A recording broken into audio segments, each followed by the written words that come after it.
Good evening, everyone. Thanks for tuning in. I apologize for the tardiness, but we're going to get things started tonight. Thank you so much for tuning in to our leadership conversations. I hope everyone is having a blessed day, the blessed start of a new week. I hope everyone has been able to enjoy their weekend.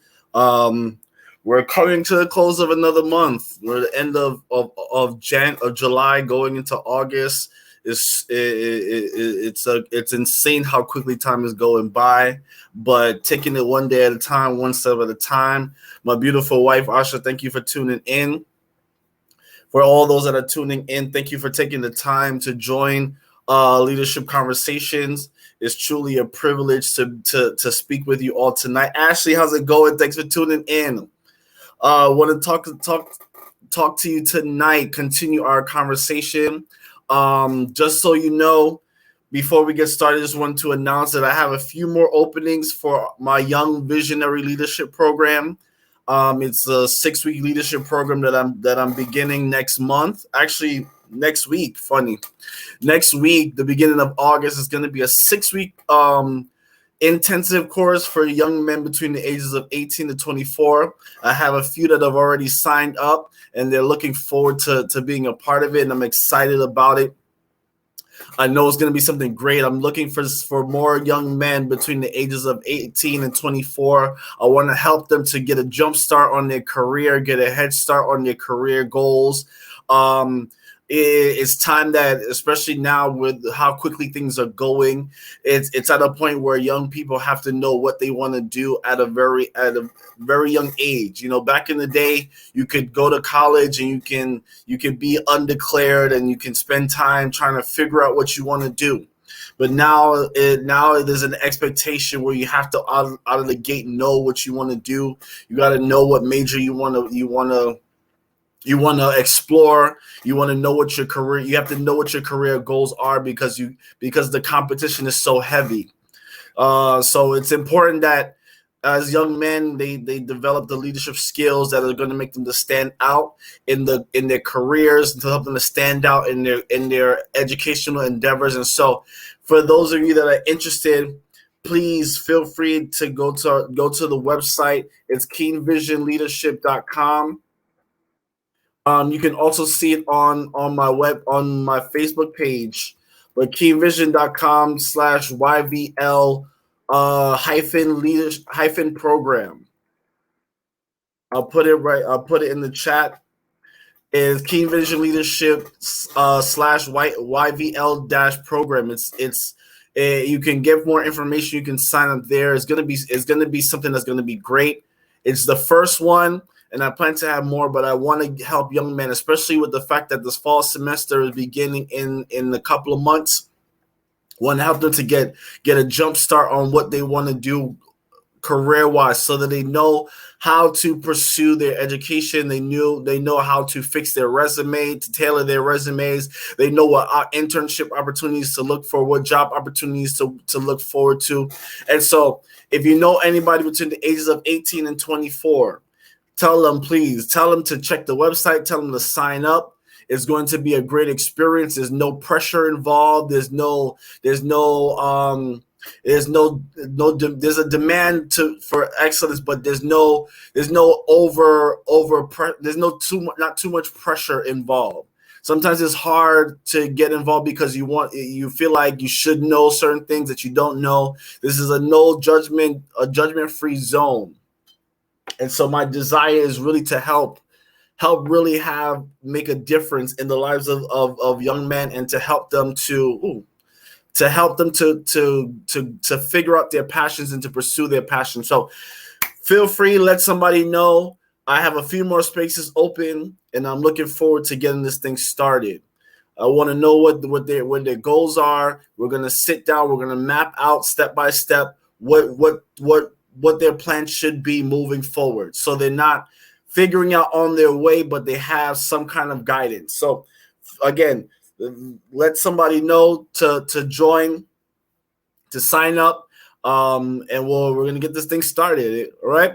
So thanks again for tuning in, everyone. I want to continue the conversation that we were starting last week. We were talking about bad leadership. or bad leadership styles. That's what I'm talking about tonight. Bad leadership styles. Last week I talked about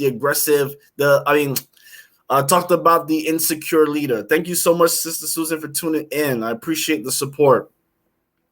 But yeah, one was last week you talked about insecure leadership and the effects that when a person is insecure and in a leadership position, the effect that they can have, the symptoms that they carry, the signs that you're working with an insecure leader.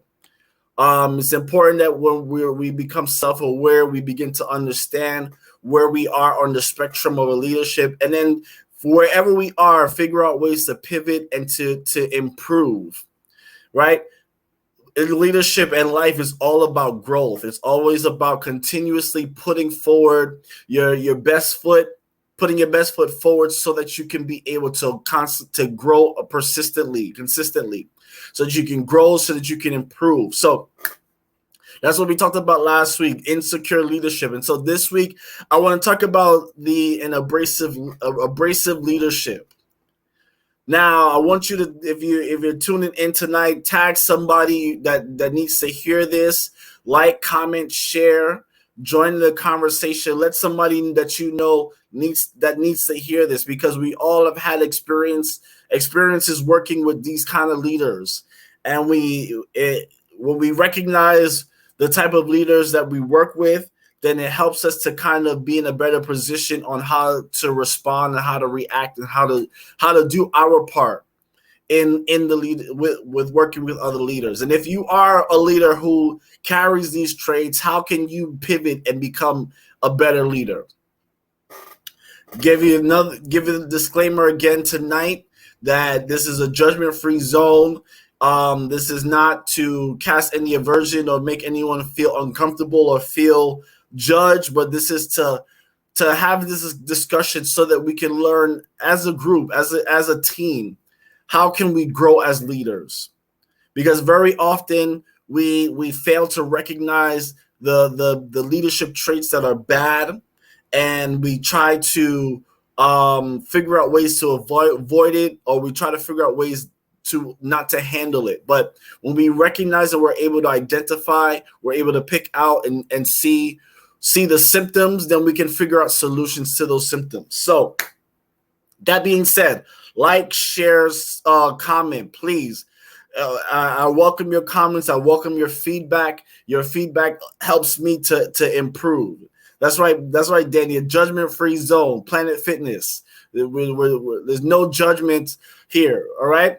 So I want to talk to us tonight about abrasive leadership.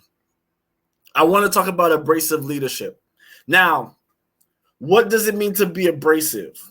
We've all dealt with these kind of people, these type of leaders, right? The abrasive leader, where abrasive by definition is showing little concern to the feelings of others. Little concern to the feelings of others. It's someone who is harsh, who is cold, who is direct. They're usually identified as egotistical, unfriendly, they're aggressive, they're mean, they're rude. All of these things identify with an abrasive behavior. Now, how many of us have had times where we've worked with leaders in that capacity? We've worked with co-workers in that capacity where they're just abrasive, they're just rude, they're just harsh. They say whatever they're feeling or whatever they're thinking, regardless of how it may make others feel.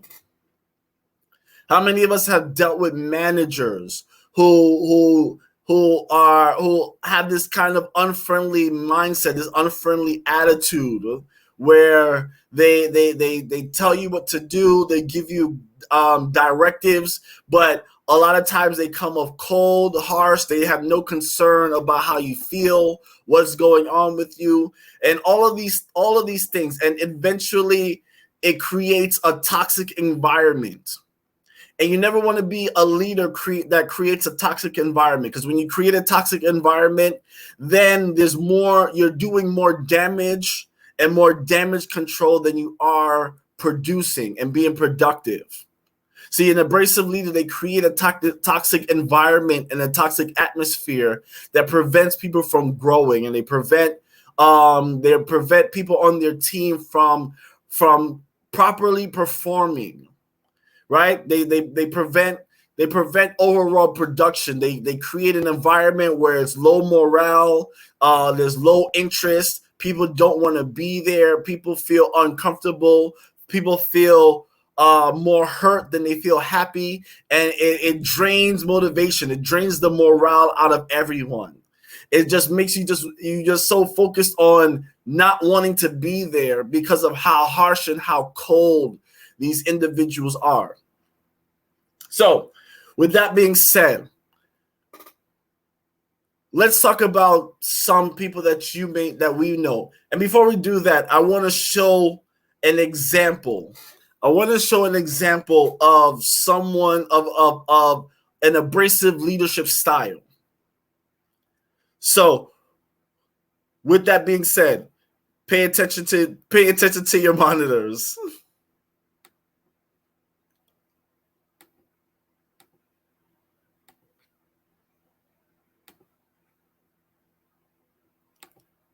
Oh, hold on.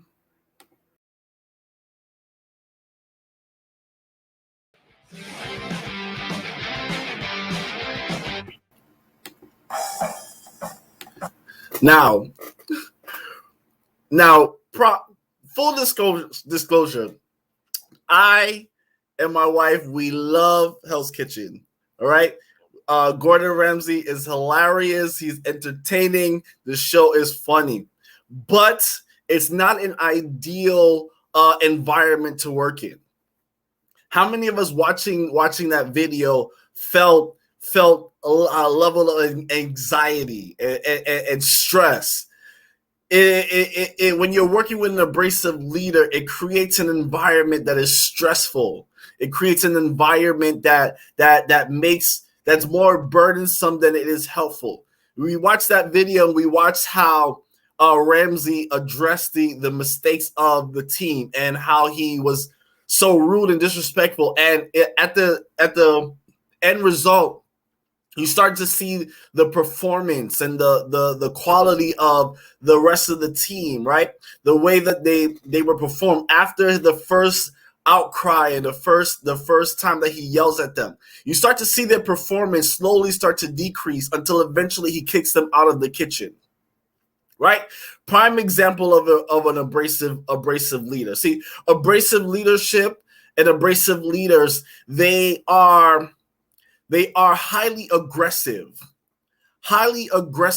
with those on their team. They're highly aggressive with those who are under their leadership. And they, like I said before, they create a stressful environment. They create an environment where people are afraid, people are hurt, people are damaged, and ultimately it affects the overall production of the team.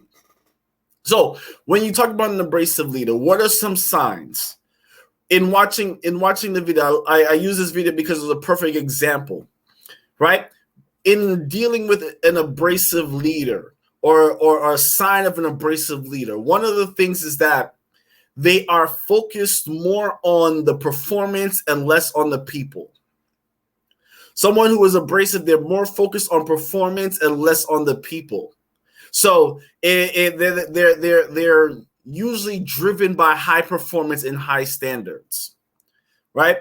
An abrasive leader, they're usually recognized or put into a leadership role because of the fact that they're a high performer. But the problem with that is that they're so focused on performance and the overall job that they create this environment of perfection, right? And they create this environment where they expect everyone to execute these high standards without any excuse. In those moments, right? Those abrasive leaders, they're aggressive when people don't meet those standards. When they don't accomplish the job or the duty according to their standards, their response is highly aggressive. They get very angry. They start to throw things. They start to yell. They start to cuss, right? Because of the fact that people on their team are not meeting their standards. Most abrasive leaders, right? They work under the assumption that everyone should think exactly like them, that everyone should operate like them. So they should know what they know. They should do what they do. They should do it as quickly as they do. So it's such a focus on performing. You have to think. You should be thinking like me. How is it that you aren't able to recognize this? Or why didn't you do it this way? It's so focused on performance and making sure and trying to get the job done versus working with people who need help. So they have this mindset that you have to do things how I say it, and you have to perform to the standard that I have set. And usually it's a standard that they have achieved themselves, right? Most abrasive leaders, they have achieved a certain level of performance. They've reached a level in the organization. They reached a level in the company that has gotten them recognition, right?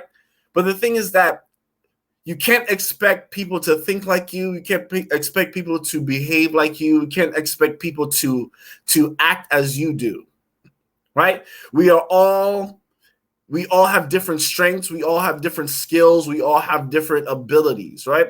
And so not everyone will necessarily have the same experiences as you to be able to function as you function.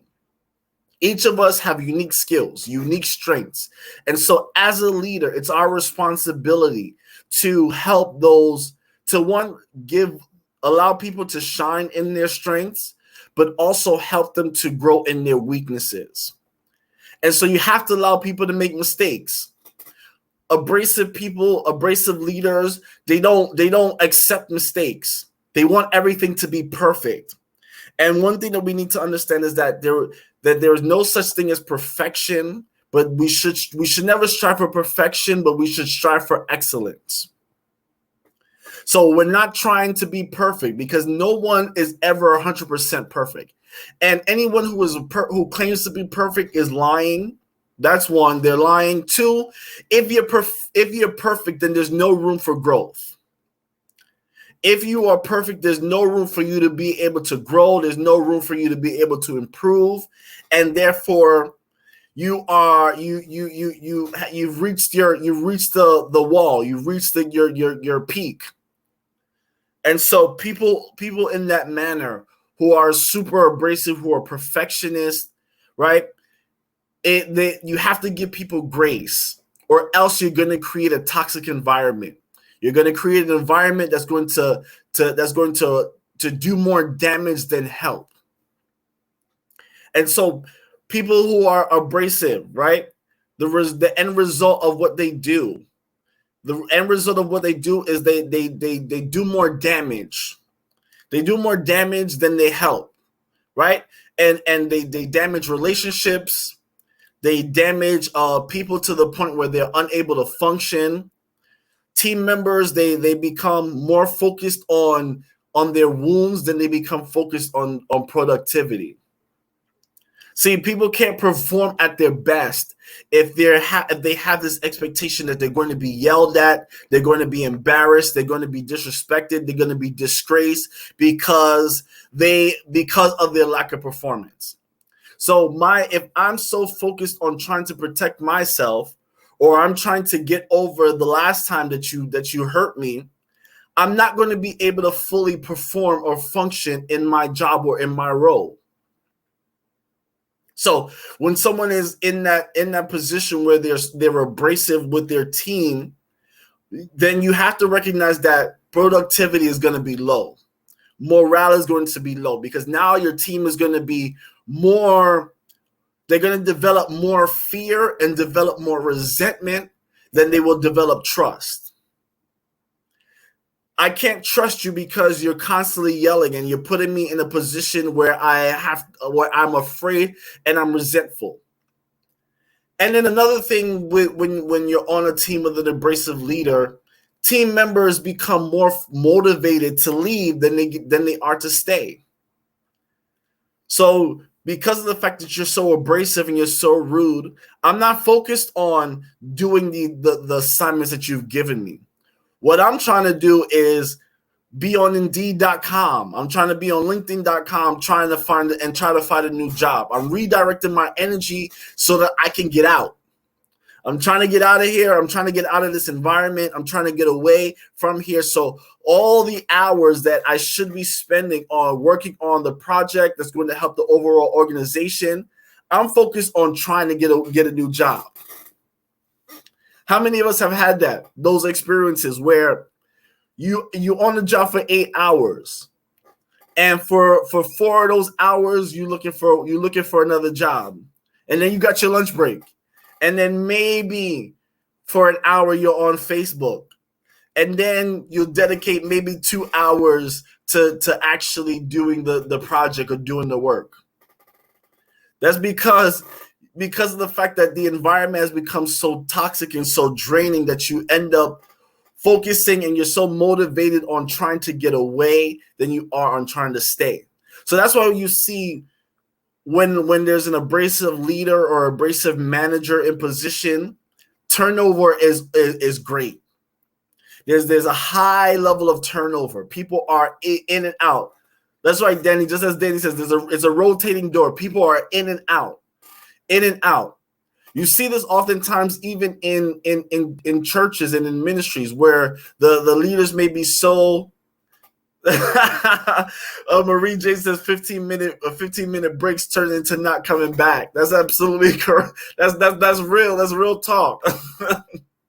But you'll see those even in ministries, as I was saying. You see where you'll see a set of people that'll join a church or join a ministry or join an organization, and because of the abrasiveness of that leader, they're not there for long before they leave. So when you always see a high turnaround, you always see high level of complaints. You always see the most grievances. You see people just shut down because of the fact that the leader is so abrasive and they're so harsh and they're so aggressive. Another sign of an abrasive leader is they have a controlling mindset. They have to be in control. They have this almost rule with an iron fist kind of mentality. So they have to always be in control. They have to always make all decisions. They have to always get the last word. They have to always make sure that things get done their way. They'll give you a project. They'll give you an assignment. They'll give you something to do, and then they'll micromanage you. They'll judge how you do things. They'll judge how you do it, and they'll check you or correct you as being wrong because you don't do things the way they do it. So they critique even your process of getting a job done, rather than just giving you an assignment and saying, here, get it done, get it back to me by such and such deadline. They want to critique and they want to criticize every step of the process because you're not doing it like how they do it. And so they have this controlling personality. A part of that controlling personality, they have this it's my way or the highway kind of mindset. It's my way or the highway. So they're not receptive to feedback. They're not open to input. They're not open to ideas. I'm going to tell you what to do, how to do it, get it done that way. I don't care if you work better this way or you prefer to do things this way. This is how I need it done. And if you don't do it, then you can go. So they're not receptive to feedback at all. They're not open to input. Team members don't have the opportunity to be a part of the process or be a part of the project. They almost are put in a position where they're just mindless drones, where you just do it according step by step. There's no level of creativity. There's no level of uniqueness to it. Another thing is that they enforce by fear. That's a part of the controlling mindset. They enforce by fear, right? They tend to overreact to mistakes, and they'll snap on command based on your mistake. The video that we showed, right? The mistakes that the chefs made on the fish, right? Or the mistakes that they made on the steak. It was a small mistake, but the way Ramsay reacted to it, it was a complete overreaction.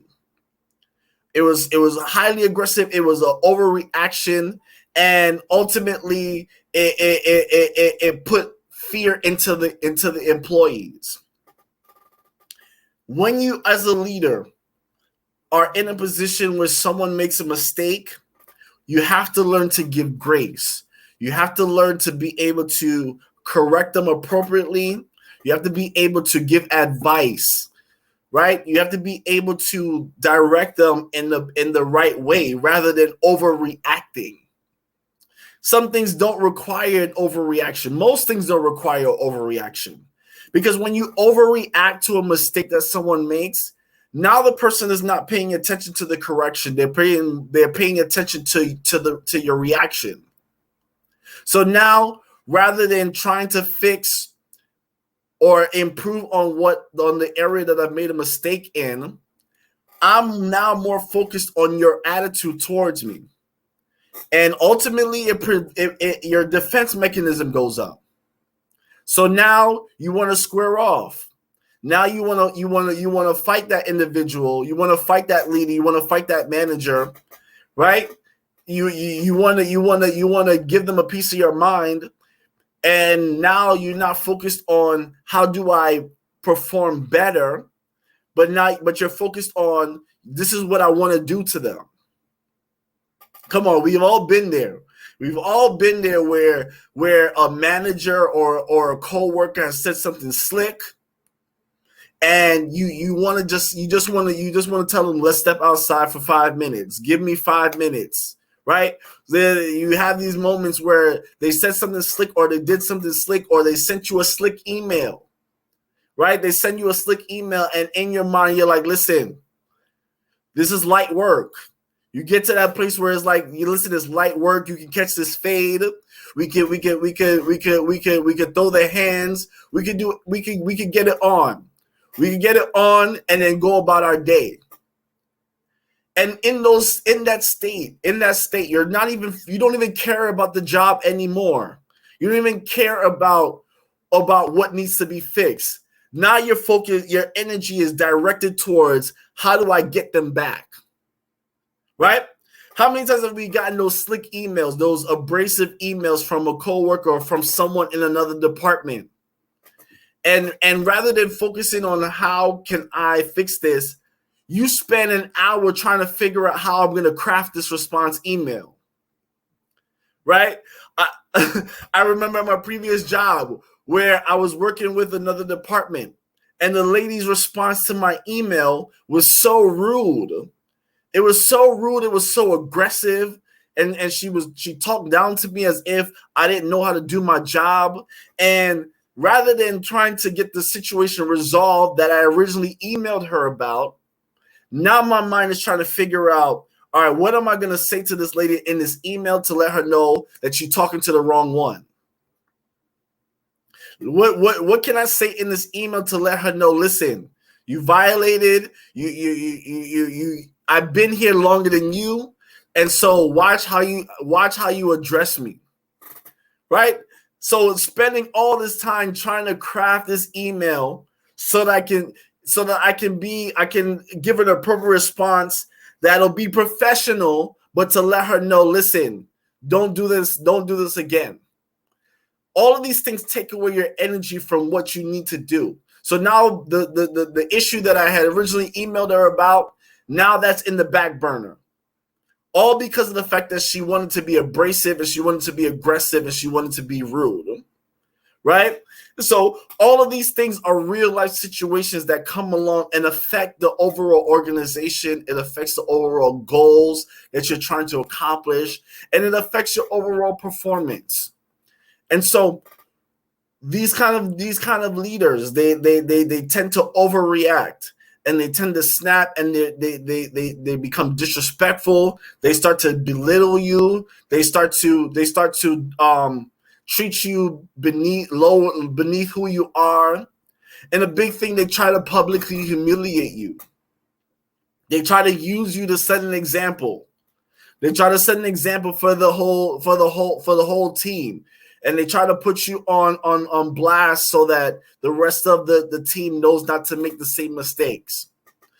When you're dealing with someone like that, you know that you're working with an abrasive leader. And all of these things create an environment that becomes hard to work in. Another sign of an abrasive leader is that they're highly competitive. Abrasive leaders hate to lose. They hate to lose. They hate to not be able to make the goals. They hate not being able to complete a project. They hate not being recognized for their quote unquote greatness. So they're super competitive, and when they lose, everyone on the team feels their wrath. Right? When they lose, when their team loses, everyone has to suffer.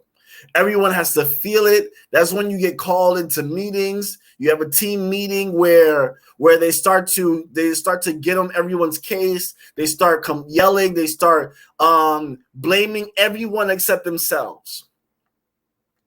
We as leaders, it's important that we try not to be those kind of people, right?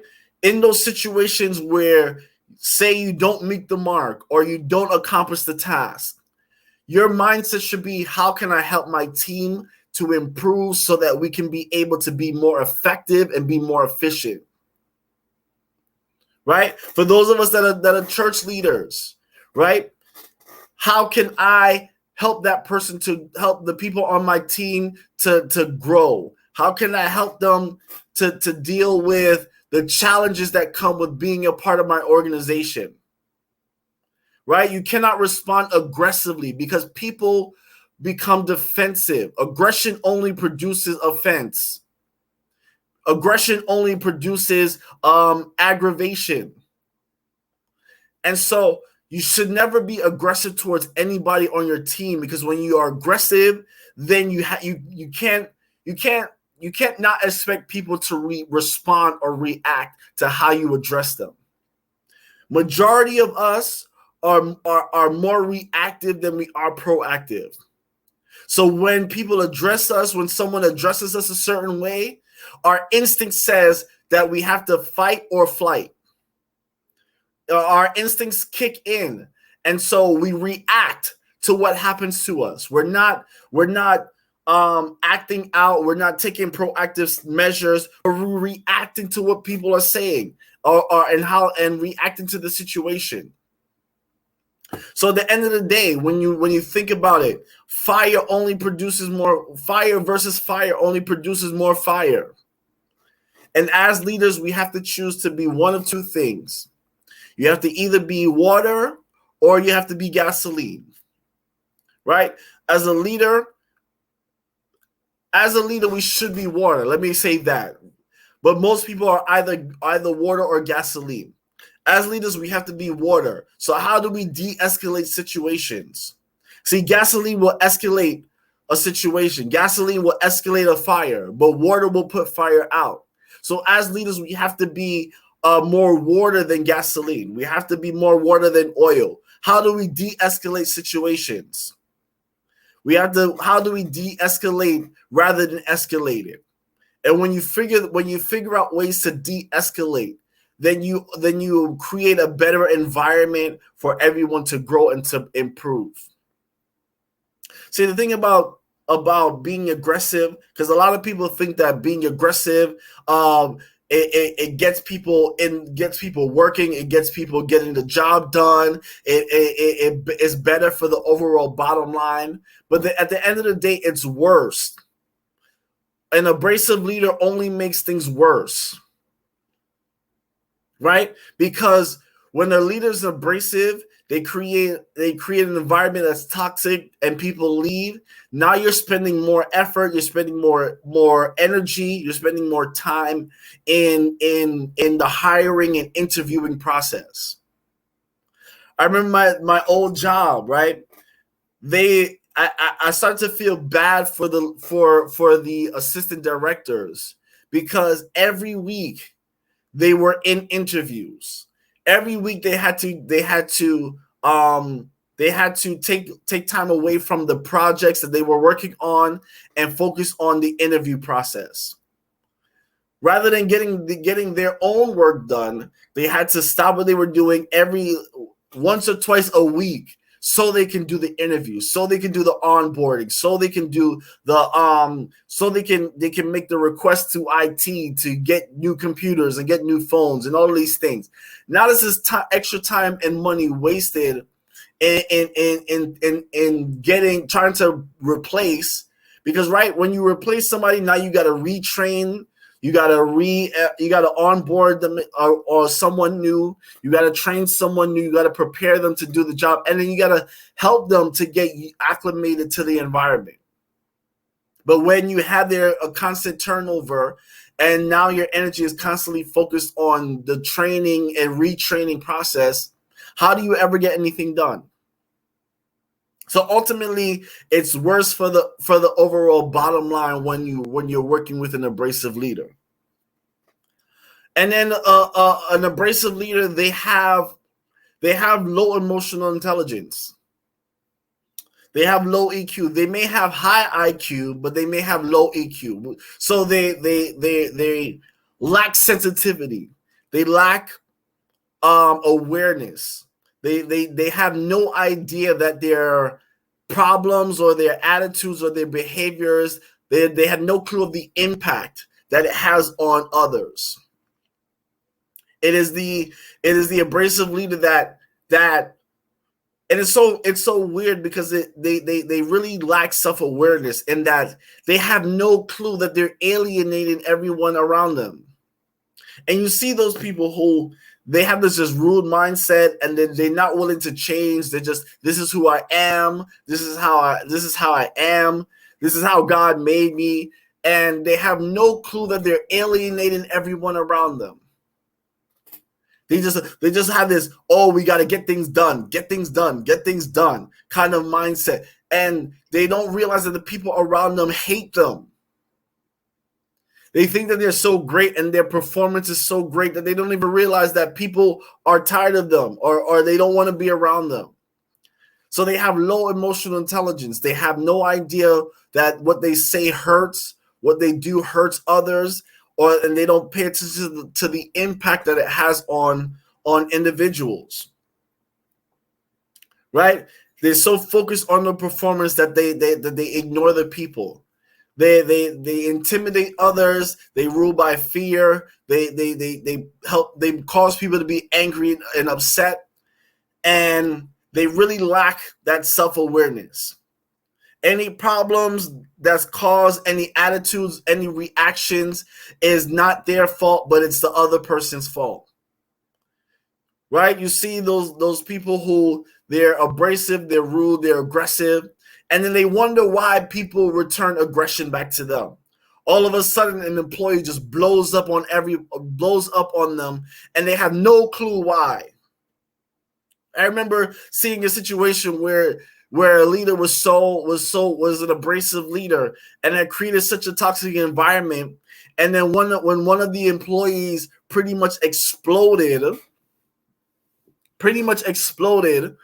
and took out his frustration in the office, the person was confused. Why are they so upset? Why do they have such a bad attitude? Not realizing that you're the cause of it.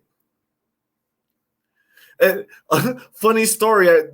I remember being in a department that was again with another abrasive leader, and this person, they had hired a new person. She was working on the job, and she was there for maybe 3 weeks.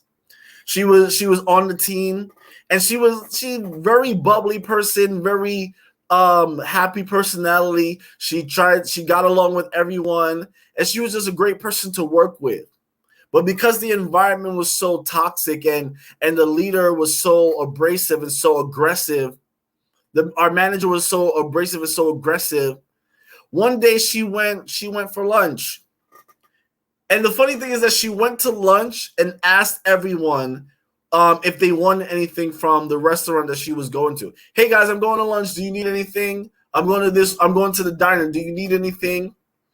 And even though she took everyone's request and went to lunch, she never came back. She never showed back. And when they tried to call her, they tried to text her, they tried to email her, no response. And to this day, 4 years later,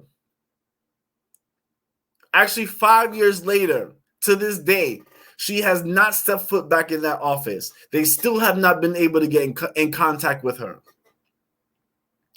And these are the kind of things that happens when you're in that toxic environment. That someone who was a happy-go-lucky, very happy to be on the job, happy to be working with a team, because of the environment was so toxic that she went to lunch and never came back. And these are the things that become detrimental to the team. And so when you're working with an abrasive leader, when you're around abrasive leaders, and this kind of thing is not limited just to corporations, because abrasive leadership is something that you very much see in corporate America. Like, corporate America is terrible, because you will work with in corporate America, and they will send you an email letting you know that you're fired without any remorse. They will send you an email. They'll call a quick team meeting and let everybody know that they're fired, and have no concern what those individuals are going to do or how they're going to react. But it's not limited just to corporate America. This kind of thing is everywhere, right? Abrasive leadership you will find everywhere, in corporate America, in non-corporate jobs, in non-profit organizations, even in churches and ministries. You'll find these type of leaders. And so it's important that we as leaders, one, not be those kind of leaders, because you never want to be the type of leader that causes people to leave. And if you are an abrasive leader, now is the time to rebrand. Now is the time to make changes, to grow, and be able to put yourself in a position where you're a better leader. Sometimes we have to take that time to really pivot. We have to take that time to analyze ourselves and figure out, what can I do to improve on my leadership? And ultimately, this conversation is about that. How do we improve in our leadership styles? Now, the thing about it is that a lot of times abrasive leaders are not always abrasive. So there's some times where they are abrasive, and there's sometimes when they're not. And usually the abrasiveness comes out in the performance aspect of their job.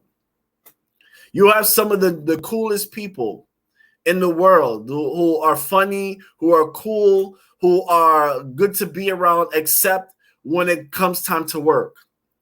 So any of us could fall under this category and not realize it. So that's why I'm outlining these things, so that we all can be able to recognize the symptoms and make the corrective measures that we need. Now, how do we deal with an abrasive leader? How do we deal with an abrasive leader? There are several things that we can do to deal with an abrasive leadership. Now, my take may be a little different from others, stemming from personal experiences, because I think I've probably done all of these in my own experiences. But one of the most important things that I want us to understand is that when you're working with an abrasive leader, that you don't allow that individual to damage you. That you don't let that leader affect you or knock you off of your square, knock you out of position. It's best that whatever you do, that you don't allow anyone to belittle you or make you feel less than. And so when you're working with an abrasive leader, there are several things that you can do, right? One of the things that I highly recommend is that you stand up for yourself. Now, standing up for yourself can look different based on the situation. Now, I would never recommend that you respond to an aggressive leader or an abrasive leader with more aggression. Because like I said before, fire versus fire only makes the fire bigger. So you never want to respond aggressively. It's about being able to respond in a controlled manner where you're able to control your emotions, control what you say, so that you can be able to get your point across without being rude and disrespectful, because it's very easy to mirror. A lot of times we don't recognize, but we mirror the individuals that we interact with. So we match their energy. So if someone is aggressive, it's instinct to match that energy with more aggression. So I would never recommend responding aggressively. But there are ways that you can stand up for yourself.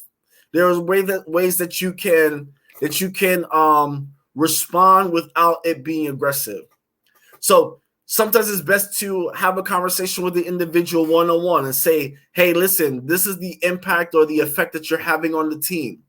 This is what you said and how it has hurt or how it has affected everyone. And it can be a conversation. It can be an email. It's better to have a conversation, though.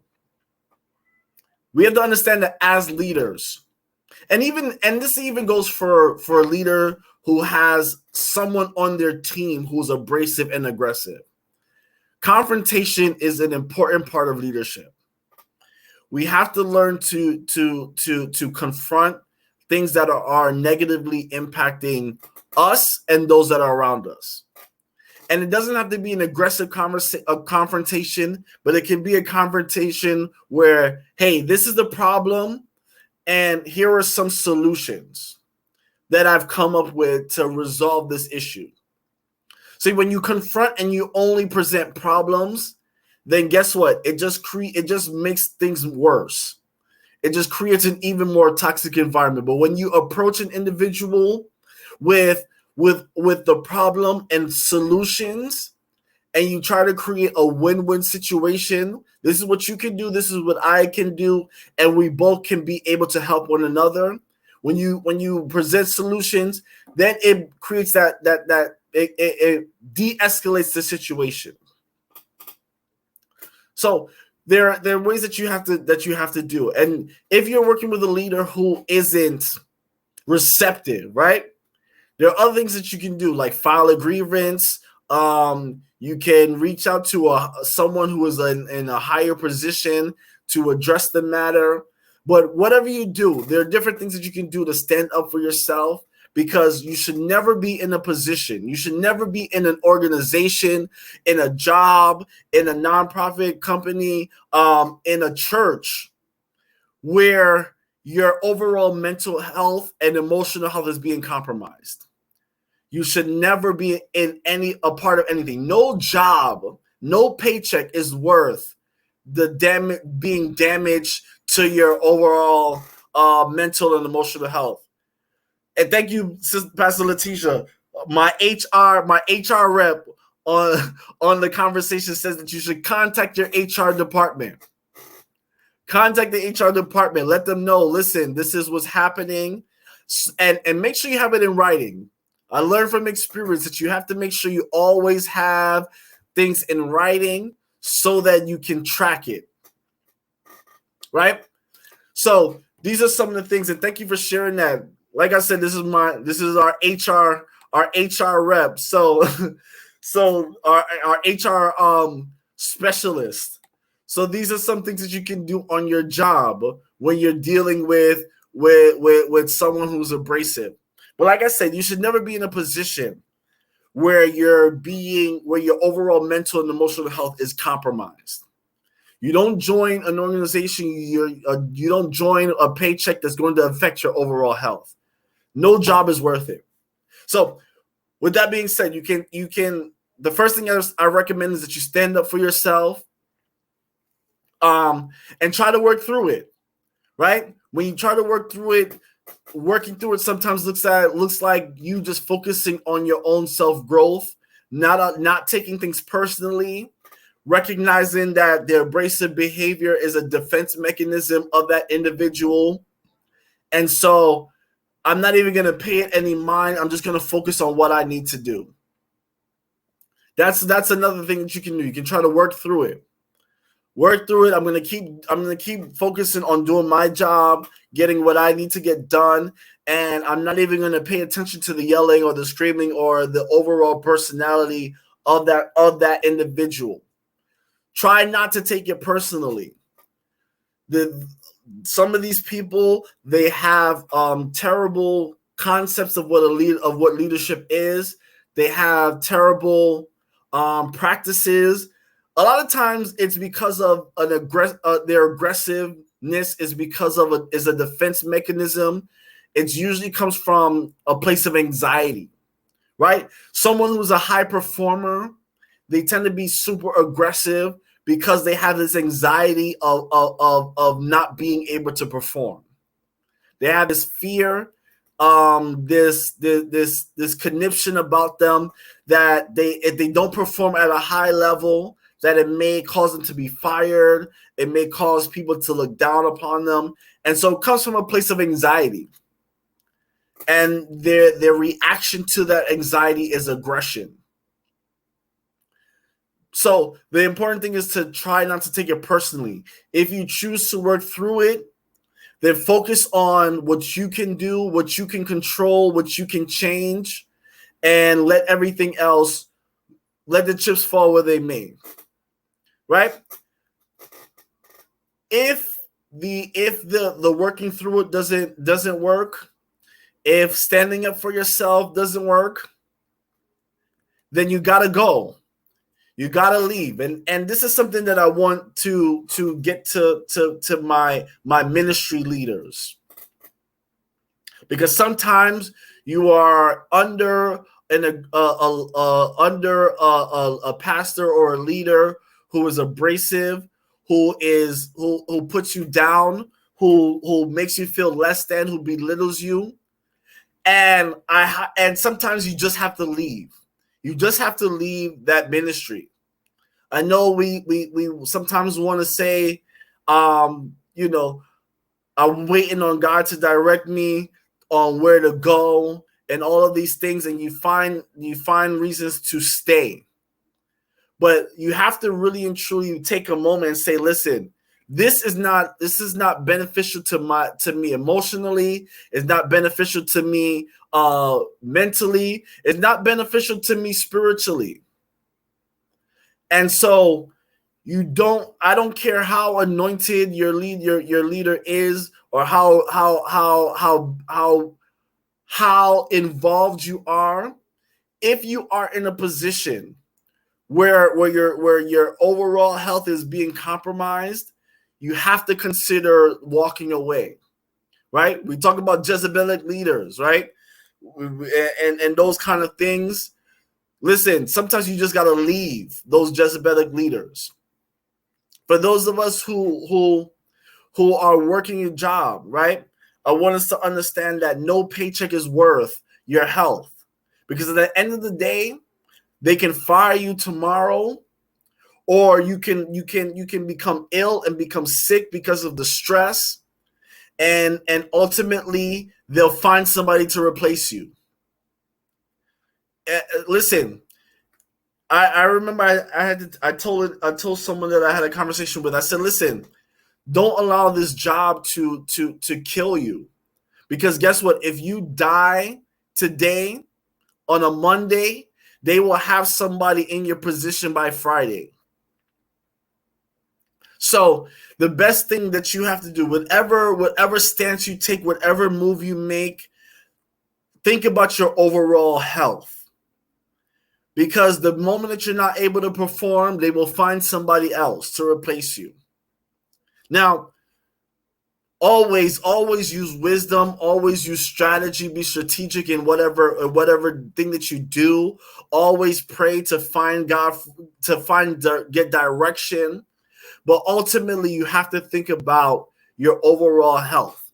And that's so important when you're in a leadership position or when you're part of any organization. You can't allow those things to be compromised, because those are some of the things that you can't get back. Time lost from being sick, from the stress of where you are. It's something that you can't get back. You can't get back your overall health. So those are some of the things that I recommend. Now, I want to put this disclaimer out that we have to always analyze and evaluate ourselves, right? Now, when there's always a standard, right? There's always a standard in whatever we're doing, that wherever we are, whatever organization we are, there always is a standard for that particular organization, right? So there is always going to be a level of expectation for you to meet those standards. Now, if a boss or a manager or a leader is pushing you to meet a standard, right? Even if you don't like it, right? And I'm trying to carefully word it so that we all understand. Because there is a point where you need to be pushed, where you need to be pushed to meet an expectation. You need to be pushed to meet a requirement, right? But just because a leader is holding you to a standard that you may not necessarily agree with, or that's outside of your preference, doesn't mean that they're an abrasive leader. Just because they say that you need to be at work at 9 o'clock and you have a consistent behavior of showing up at 9:15, and they choose to write you up, doesn't mean that leader is an abrasive leader. It doesn't mean that leader is harsh or rude or aggressive. There's a standard. You have to be in the office by 9 o'clock, and that's the expectation. So just because it goes against your particular preference, right? And just because it goes against, because they're pushing you, even though you don't want to be pushed, doesn't mean that they're abrasive. So that doesn't give you any license to say, oh, well, I'm leaving because it's affected my overall health and my emotional state. We have to constantly be working to improve. And you'll have those leaders, you'll have those coaches, you'll have those people in your life that is always going to push you to maximize on your potential. Even when you don't see it, you don't feel it, there should always be someone in your life to push you past what is comfortable. And just because an individual is pushing you out of your comfort zone to ultimately improve your level of performance, doesn't mean that individual is an abrasive leader. They don't fall under this entire criteria that I just listed out. If you join an organization, or you are a part of a job, or you're a part of a ministry, there are standards that has to be met, and you have to comply to those standards. And it's not about what you prefer or what you would like to do, but it's about ultimately maximizing on your potential. If I hire you for a position, I believe that you have the potential to excel in this position. So guess what? I'm going to push you to excel in this position because I see a level of potential in you that I want you to unlock. And so I need to push you to that. So there may be some uncomfortable conversations that I may have with you. There may be some things that I say to you that you don't necessarily agree with or you don't necessarily like. But ultimately, it's not to belittle you. It's not to put you down. It's to help you to grow. So those individuals don't fall under the abrasive leadership. Abrasive leadership.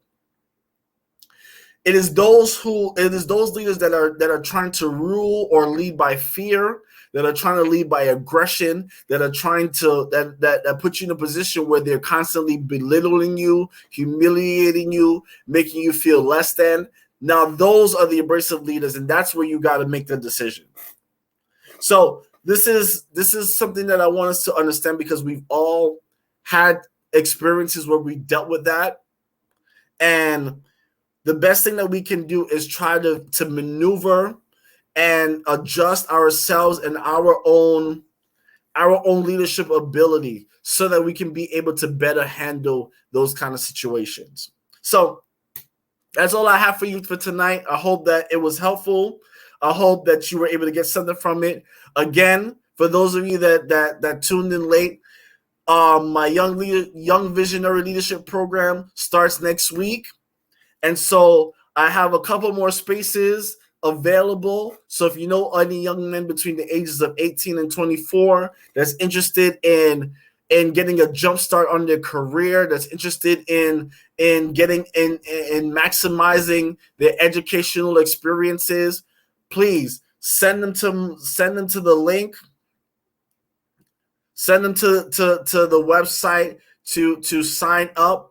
It is my passion to help young men recognize their leadership potential and truly to take the time to really create a game plan. Nowadays, especially in colleges, right? Nowadays, colleges are requiring you to pretty much know what you want to do just right out the gate. They're expecting you to know what you want to be. They have these courses. For those of you that don't know, colleges have courses that they use to judge whether or not you're capable of really getting into the program. So, for example, when I was advising college students, one of the criteria that program directors looked at is how, for the program that I was working for, which was occupational therapy, physical therapy, exercise science, for those programs, program directors would look at how well does this individual do in college algebra? How well did they do in English 2? They would look at these things and use that as a criteria as to whether or not an individual, a student, would be qualified for their program. So program directors, professors, they look at certain courses to know whether or not you qualify for their program. They know they use it as a guide to know whether or not you're going to succeed in their program. So these are some of the things some of the tips that I want to help people to understand and to recognize so that they can be in a better position to excel. So, like I said, I have a few more spaces open. I'm excited. We're kicking it off next week. And so if you know anyone between the ages of 18 to 24 who may be interested, who you think can benefit from this, please send them to the link below. I will repost it in the chat so that you can directly click it. And then we can move from there and really get this thing going. I'm excited about it. I think it's going to be effective. Again, from my years of experience, I worked as a college advisor for over 8 years. So I have I have experience in this area. Been working with leadership for over 10 years. So I think I know my stuff. So again, if you know anyone who's interested, who has a son who will benefit from this, please direct them to the website, get them signed up. Let's get this ball rolling. Let's put them in a position to succeed and put them in a position to grow as leaders. Because ultimately, when they're able to grow and become better leaders, it becomes a ripple effect where they become effective in their communities. They become effective on whatever jobs that they take. They become effective in their families, and they become the leaders that their families and their communities need. So again, the link is posted in the chat. Send them there. I appreciate you taking the time to join. I saw some new faces. Thank you so much for taking the time to be a part of this. I really appreciate your support. I appreciate your feedback. And I hope you all have a blessed week. I hope that in all that you're doing, that you will grow as leaders and become more effective in your leadership roles. So thank you so much for tuning in. I pray that you have a blessed week. I'll see you next week. God bless.